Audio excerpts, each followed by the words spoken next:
All right, so I'm going to go ahead and get started.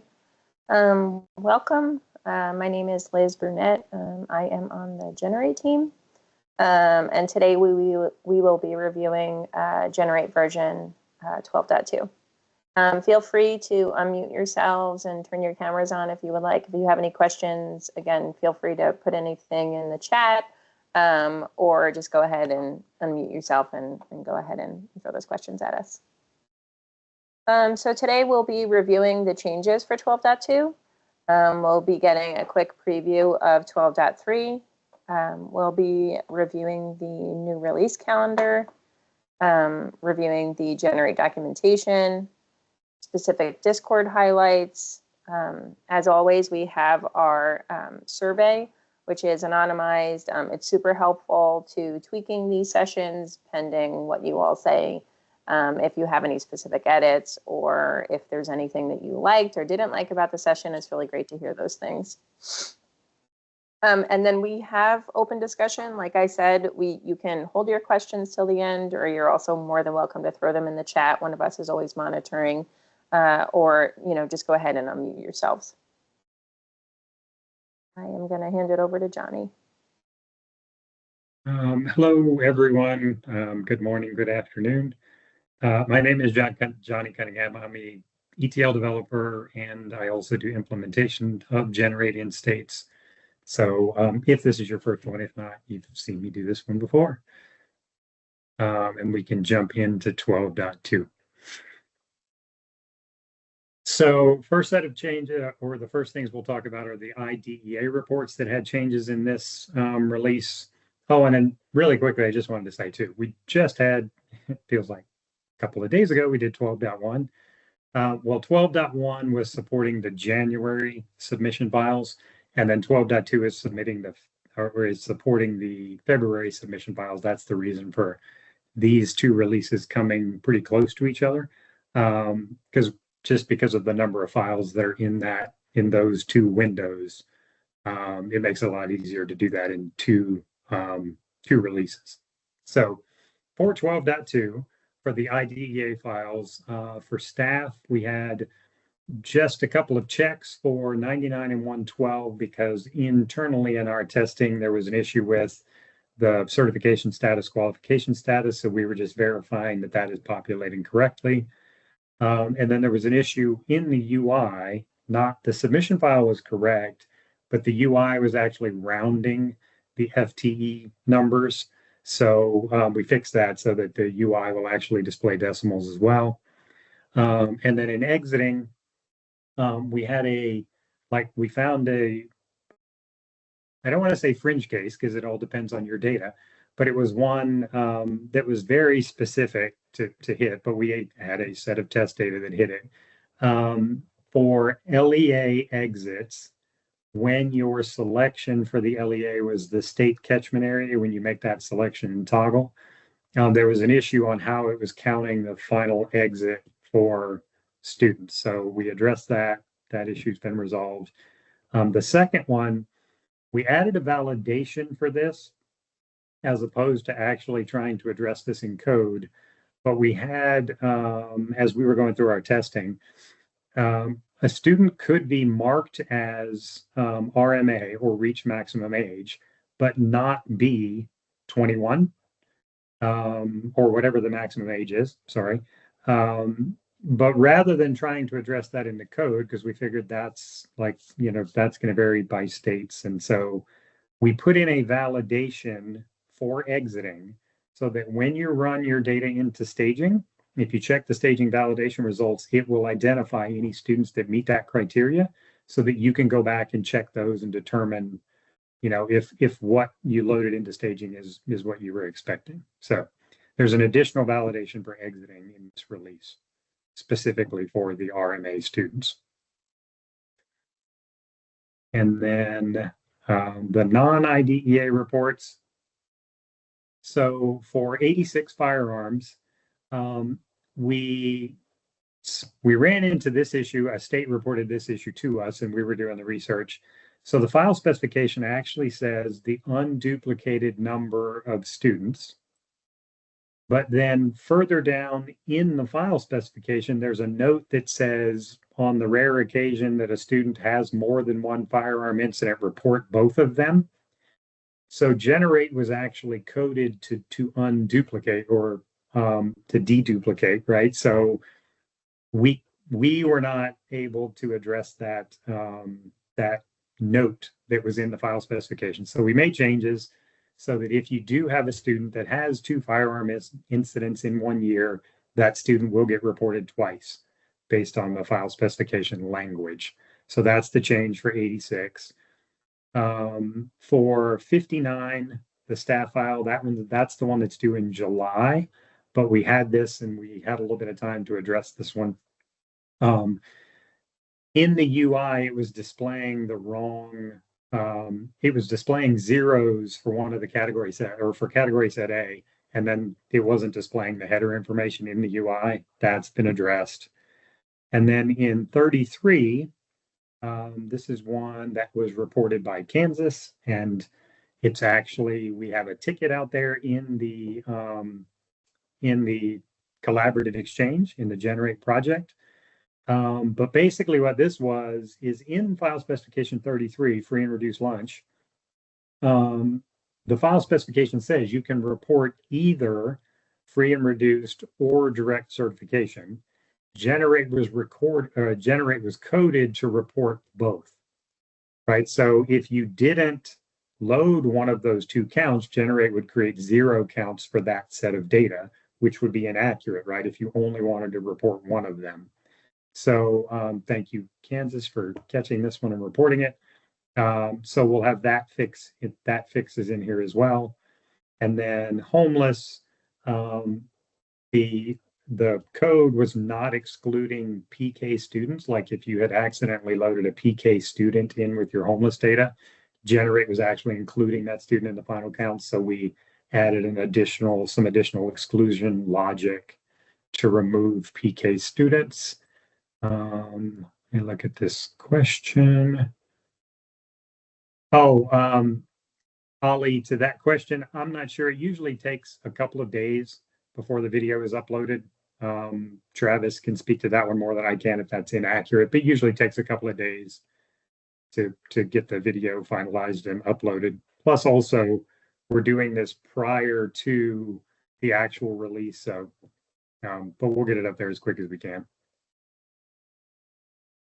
Was there a follow-up to that? Hold on. Okay. Yeah, I think we can definitely share the slide deck. I think that's available, so you would have that as well. And then we're going to do a little demo of Discord, which I know you're on. You and I have had a couple of good discussions in Discord, but there's also going to be a little demo of that later, but it'll be recorded as well. So for anybody there that might need to see that. Okay. User interface changes. So we added the single screen migration with I think version 12. And one of the things that, as we were looking at this internally, as we were coding this, if you're going to run a migration for, let's say the first thing you decide to work on is child count for the year, right? For the new year. If you go to run child count and you have not run your directory data yet, let me qualify that. Your directory light data at a minimum. If you haven't run that, then you won't have data in the fact organization counts table. So then when you migrate child count, the Generate can't create the 0 counts because it uses the data in fact organization counts to determine which organizations are not included in the file that you're running, so that it knows what to create 0 counts for, assuming 0 counts are something that are reported in that specific file. So basically what we had done previously is when you logged in, it would check the school year you selected for a migration, and then it would look to fact organization counts and say, is there data in that table for this? And then it would sort of like prompt you to start a migration for directory. So we're automating that process because there's no reason to prompt you to run a process that we can run in the background like we're doing with the single screen migration anyway. So basically, you're going to do the same thing you would have done. You'd select child count, you'd select your year, and we would do the check internally. And then when that data migrates through for child count, it will take the directory data and populate fact organization counts with that data so that it sort of happens as part of the process. We don't need to interrupt the process and have you interact with it. We'll make that determination in the background and populate that table for you. So just automating a little more of it so that it's less interaction that you're required to do. That was that change. The second one is just cleaning up some of the messaging on the pages, like the way it was displayed and some of the language to try to make it a little clearer. So a little cleanup of the messaging that comes up on those pages. And that's it for the user interface. Okay, so general changes, there's a couple of big ones here. One thing for generate installation. So there are, like, if you've got any of the old release notes, especially if you've got the really old release notes, the installation guide in our generate documentation has like the minimum requirements for generate. So based on some of the things, some of the technologies that we've done, like the .NET upgrade recently, some of those things, we are bumping up the minimum requirements for generate. So SQL Server 2017 or greater. And I think we had a couple of states that like just recently upgraded. They were on either 2012 or 2016. So as long as you've gone to 2017 or greater, that's fine. The .NET Core Runtime 8.0.1, which was part of was part of 12.1, but just making you aware that that is a minimum requirement. And then, of course, anyone that is loading generate new. And then for the database server, 32 gig of RAM, we'd recommend 64. The previous was 16, recommend 32, just because of the amount of data that we're pulling through, like with the metadata process and some of the other things that are happening in the background with like updates and things like that. Just bumping up the RAM is just going to make the performance considerably better. And 16 was just really not quite enough. So we bumped up the minimum to 32. And then obviously if you can go to 64, that would be great. Generate infrastructure. So this one, there's nothing you have to do, but we wanted to point this out.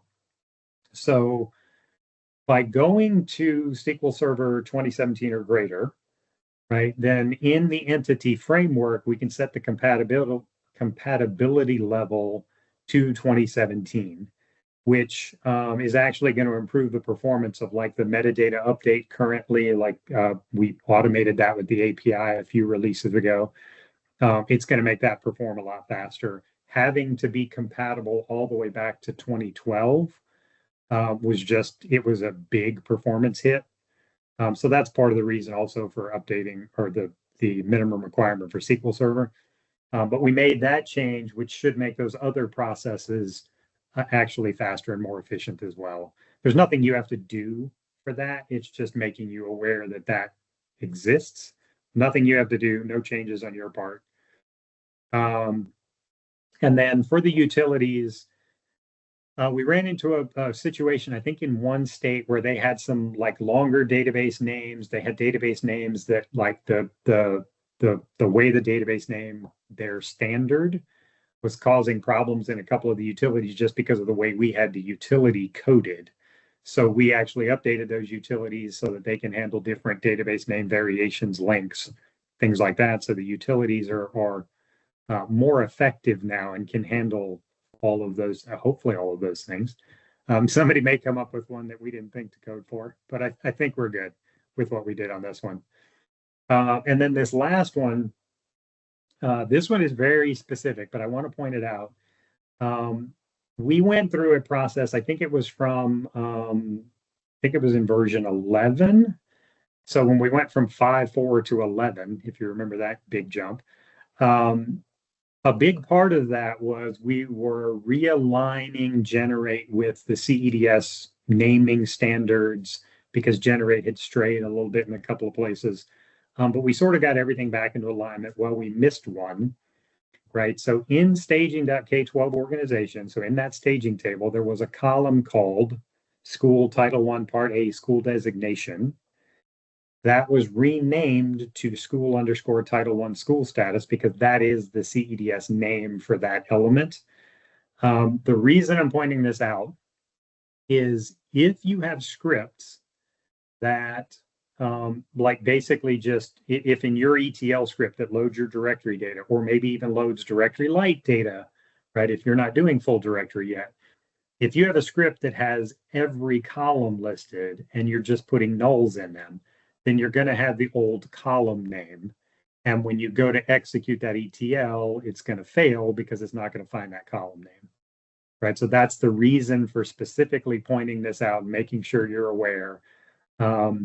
And also the other thing to take into consideration is if you're using the utility that allows you to create the forgot specifically what they're called, but that creates the backup tables for staging. If you're using that utility and you created a backup of staging.k12 organization, right? And then you load 12.1, your backup table is going to have the wrong column name in it. So you'll need to go in and change it or just create a backup of the table from 12.1 once you install 12.1, one way or the other. But I wanted to point out those two circumstances where this would come into play so that you were aware and you could address these. Or if you do happen to stumble across this area, you'll know exactly what it is and be able to address it. I think that's it for the general changes. So we went through quite a bit there. Before we get into the documentation, any questions? We went through 2 or 3 different like sets of changes there. IDEA, not IDEA, UI, general changes. Okay. And then you'll have an opportunity to, at the end, we're going to have the open discussion. So if you do think of something, you can bring it up then as well. So for the generate documentation, the big changes for this one, we added the new minimum requirements that we talked about. So those are now in the documentation. Travis went in and created a Discord user guide, which I'm hoping is going to be really helpful. We're going to talk about Discord here in just a couple minutes. So hopefully that'll be really useful if you, which we're hoping, start to get involved in Discord and start like using that as a way to communicate with us and communicate with each other. So there's a little bit of a user guide in there. And remember too, documentation is, all of this stuff is now part of the open source community. So if as you're using this documentation, if you like think of ways we can augment it, make it better, add some additional context or detail, by all means, either let us know or like if you're working in the open source community, you can submit those kinds of changes as well. We had the utility updates. I mentioned part of it was for the naming. We had a couple of other utility updates, just adding some efficiencies to those. And then a new consolidated support page is something we're working on as well, which when Generate releases, it'll be there. But basically what that's going to be is within the Generate application, if you go to, I think it's the resources tab, there's a couple of links there that'll take you to, like I think if you click on the SID one, it opens up an email, which would email us. There's a CEDS link there. There's an SPPAPR link there. And we've also added a few different ways like Discord, right? Like we're going to talk about in a minute. So this consolidated support page that's going to be in the Generate documentation is basically going to list all of those things in one place, and Generate is going to link to that. So you can open up that page, gives you all of the support options that you might need depending on what it is you're, needing help with or how you want to communicate with us, because there'll be, Discord links in there. There'll be the Generate email in there. There'll be the websites for the different things, depending on what it is you need. So hopefully by consolidating that, it helps you get to the assistance you need faster, more efficiently. So we'll have that page available in Generate. And I mean, linked in Generate, but it's also in the documentation. So I think those are the highlights for the documentation changes this time. Okay. So Discord, like we talked about. So a quick little bit about Discord if you're not familiar with it. It is like in very simple terms, it's a chat that allows you to communicate, talk to each other. It was developed initially for like the gaming community. So like, if you're not a gamer, this probably won't make a lot of sense, but for people that play multiplayer online games and you're playing with your friends in other places, you could open a Discord chat and you're talking to each other while you're playing. And that's what it was developed as initially.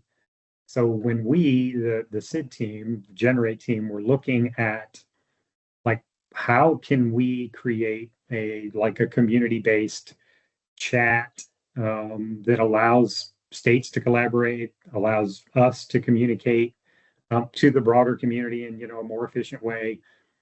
We looked at several different platforms, but Discord actually, even though, like I said, it was sort of developed for the gaming community, has some very nice tools and things in it that this was by far the best option of the things that we were looking at. So we now have a Discord channel. It is available to anyone. You can request access. And then Travis and I are going to demo this here in just a second, but it's available, and you would reach out to us to get access. There's a note there as well. But in some states, right, because Discord was developed as a gaming chat, your IT department may, not allow Discord.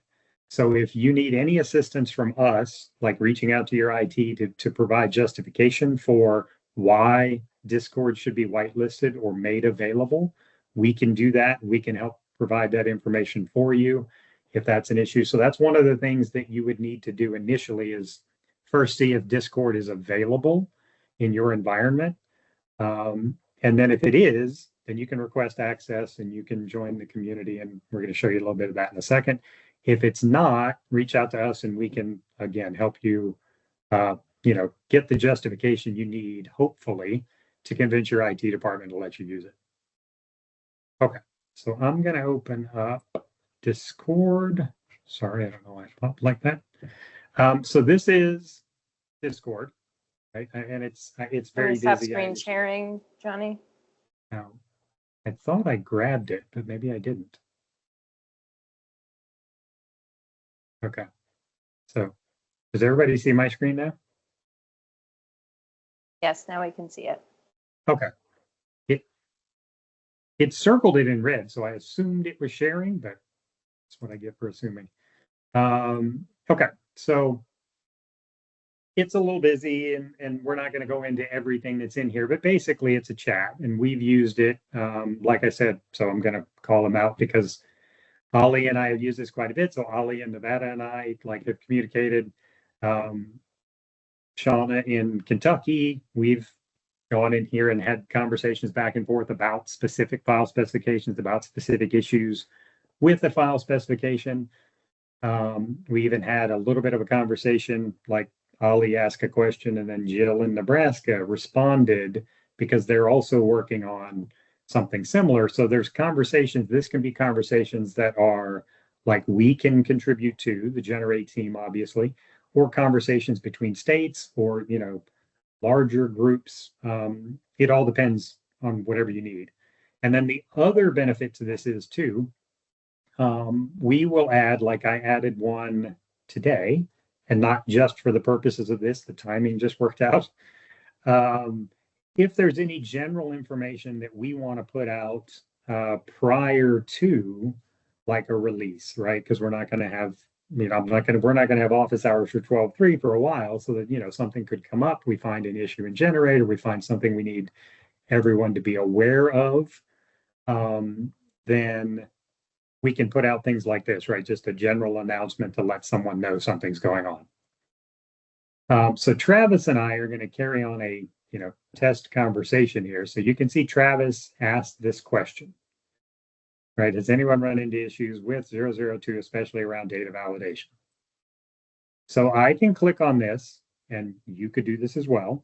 So I can click on this. Now I am making the determination, right? Because there are conversations in here. If you join Discord and you scroll back through this, there are conversations in here about specific files, and then depending on how people respond, right? So they're sort of scattered throughout the conversation history.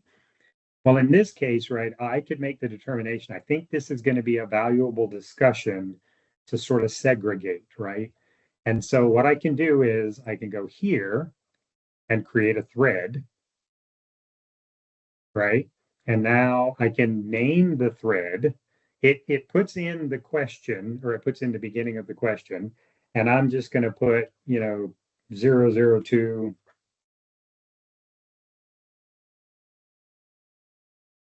that, right? So now I've named the thread. Now Travis and I can have a conversation and I can, respond with whatever, right? And now we are carrying on a conversation in this thread. The benefit of that is it separates the conversation. You can, especially if this is going to be something where you're collaborating maybe with 1 or 2 or 3 states or something, or it's a conversation with a couple of states and the Generate team. You can thread a conversation which isolates it, separates it, so now you can follow along that way. And then, you can obviously carry on to whatever the purpose of that conversation was. Thank you, Travis. We wanted to show you that. So if you're in Discord and you may just ask a general question, right? That may a couple of responses. And then at some point you realize, okay, this is going to become a deeper discussion, all right, this is going to require more. Or, we're talking about potentially, developing a feature or adding some additional something to Generate that is going to require more discussion. You can create a thread, and anyone can create one. The one thing I would suggest, though, is try to make your thread name as useful as possible. Like in this one, I don't know that this is great, but I put the file specification number and the year that we're talking about and just validation because that was the original sort of question that Travis asked me. But that way, these things are then searchable, right? So now, later on, if you happen to jump into Discord and you have a similar question, you can search for the thread and you can see the discussion that's already happened and then jump into that discussion or at least, gain knowledge from that. So I'm going to go ahead and close that. And then I think Travis is going to take screen share and he's just going to show you like searching for this thread so that if you are, like I said, you come into this conversation a little later and you see this is out there, how you could find it and then either contribute to it or at least gain information from it. Because he can steal my share.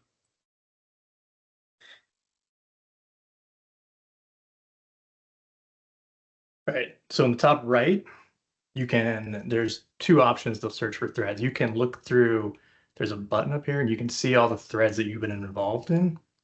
So if I click on threads, I can see all my threads.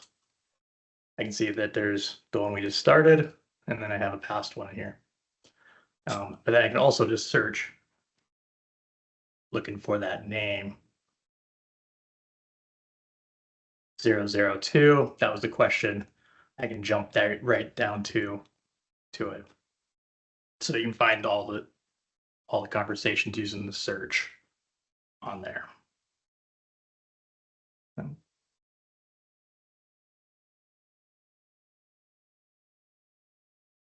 And I'll let Travis, he can leave his share up there, but that's basically, Discord is just a way for us to communicate.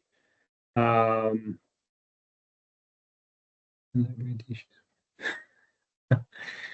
going to take a lot of heat for typing test. I can see that already. So anyway, but no, the idea is right. It's a community forum to discuss anything, any topic within Generate that you want to discuss. Again, they can be threaded so that you can, isolate those conversations, carry those on, and be able to search them later, add to them later. as more people contribute. As the community grows, we've got a few people that are in it now, and you can see a little bit of the history there as we've talked about different file specs and things like that. As the community grows, we're thinking like if we get to a point where we've got enough people and it seems valuable, we were thinking we could even do like weekly sort of office hours, right? So like, Monday 2 to 3 or something, a Generate developer is going to be on. We're going to open open a thread and be in there for open conversation. And anybody can jump in there and ask questions. You'll have access to, one of the development team, maybe more. But anyway, we were thinking of things like that we can do with this community if we can grow it a little bit. So we really would like, if you can,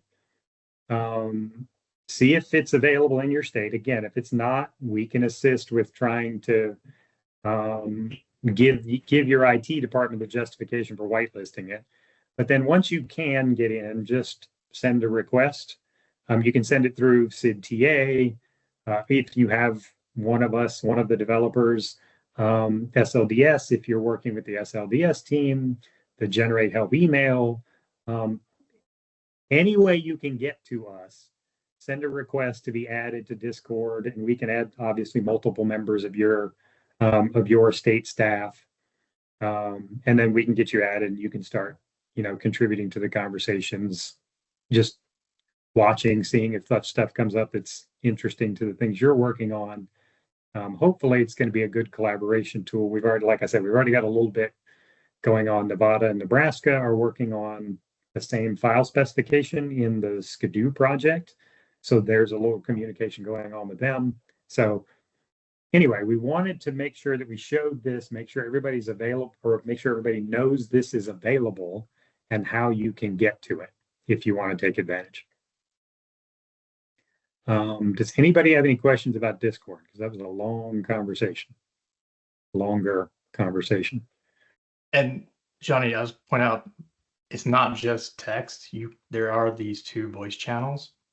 I'm not going to jump into them because I don't want to get into a feedback loop here. But if you just click on it, it'll automatically add you right in to the voice room, and then you can just talk with anyone else who comes into the room. So that is one I was not aware of. We haven't used that yet. We internally haven't used that yet.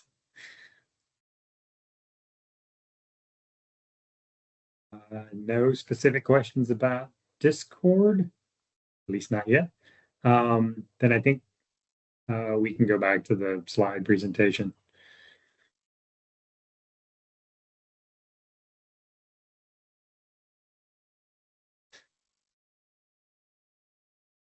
So for 12.3, we're going to have a little bit more time for 12.3 because 12.3 is going to support the May-June files. So like the directory files and the grades offered and the things that are due in May. And then I think there's that one file in June 35, I think it is.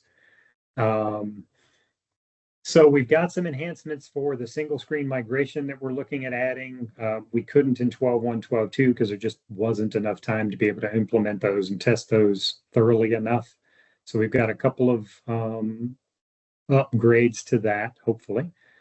Tool development enhancements, we're always looking at trying to make those better, or if, as we're working in states, we come across like a need for a new tool or some new thing that would help in the process, migrating, validating data, whatever.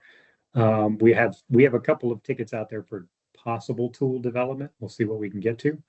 And then as always, we're trying to add more staging validation rules to make that more useful as well. So that's what we at least have targeted for 12.3 so far.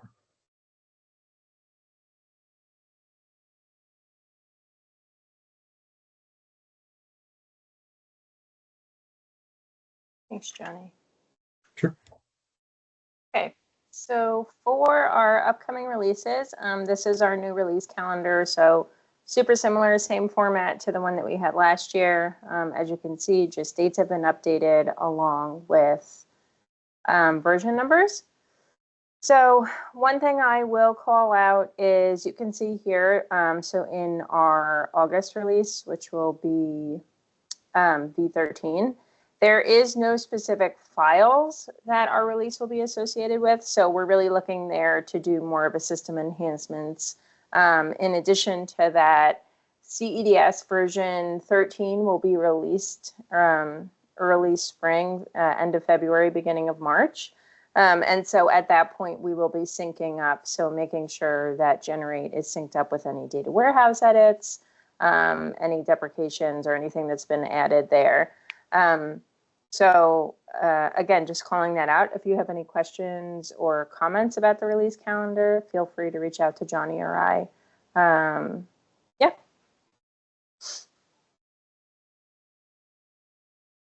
And then again, pointing our evaluation here, it takes just a few minutes. We have a QR code and then the link here. Anything that you guys have in terms of feedback is always really helpful to us. We love hearing from you if there was something specific that you liked, again, or if something that you didn't necessarily like. It's always good to hear from you. As you all know, we're just constantly trying to make this a good space for you all. So any sort of feedback that you have, we appreciate hearing it. I think that's it. Any specific questions or concerns? I saw one chat just went in there.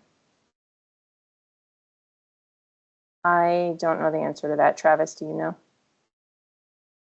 Yes, you can set up notifications inside of Discord so that you would get a notification. I don't know what it's called, in your notification section of your Windows OS. Or, you would see the little red dot on the app if you have it sitting on your desktop or anything like that. So yes, you can set up notifications. And at this point too, we can just have open discussion. So if you have questions about 12.2, anything we talked about, we're open to taking questions. And then that gives you a few extra minutes to complete the survey.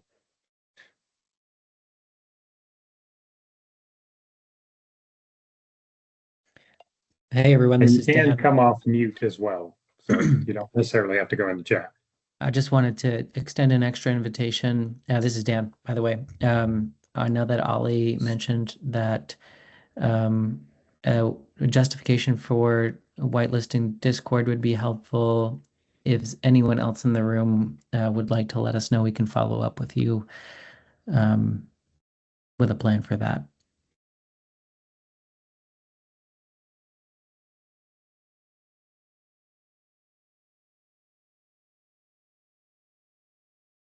Okay, well, it doesn't look like anyone has any questions, and I don't see anything in the chat. So again, we appreciate your time. Thank you for joining us today, and we will see you all soon. Have a good afternoon. Thank you. Thanks, everyone.